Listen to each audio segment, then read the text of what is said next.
Hey ladies and gentlemen, welcome back. It is Katie Trainer here, and I am here to tell you what not to do when you make a mural. Sometimes it's easier to say what not to do than it is to say what to do. So there'll be more stuff coming soon. So, number one, do not wear good clothing. That is not a smart thing to do. You're gonna get clothing that looks like this turned into clothing that looks like that. At least all of mine does. Everything I wear except for this shirt looks like that. Number two, do not do this to your brushes.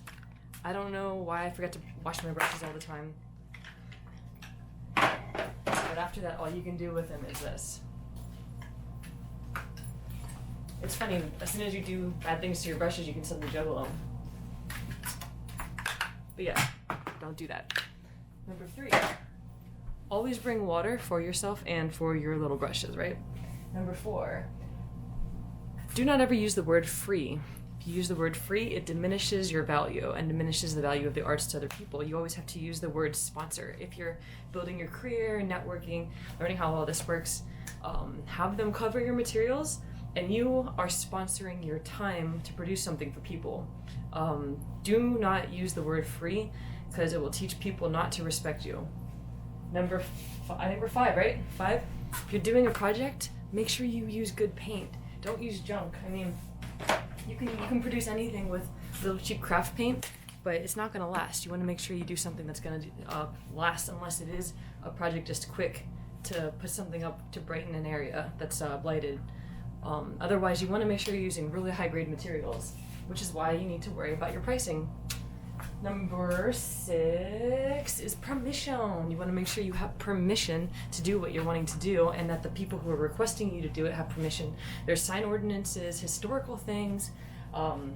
Every city has something going on with what they expect to happen to the buildings, and you can't cross boundaries, especially with the historical region. So you want to make sure that all your bases are covered, because you don't want all that hard work to dissolve. Number 27, I think, at this point, bad imagery that goes along with what is expected to be there. Like, if you're painting something of somebody getting murdered, nobody's going to necessarily want to look at that every day. Not that that's what you'd be painting, but, you know, giving an example. People are going to look at this pretty often, and you got to think about who's going to be passing this all the time. So it's important to take that into consideration when you're doing this project. Then your weather. You do not want to paint if the weather's going to be bad. I mean, you can paint, but you got to take into consideration that you're painting with a water-soluble substance. So if it gets rained on, it's going to not make the molecular structure bond as well as it should. So the curing process is going to get interrupted. So same with freezing. You don't want it to freeze. I wouldn't paint below 40 degrees. And is that all I'm talking about? I don't know. I think that's it. Anyway, this is another test video, and these are not real. It's all for show, baby.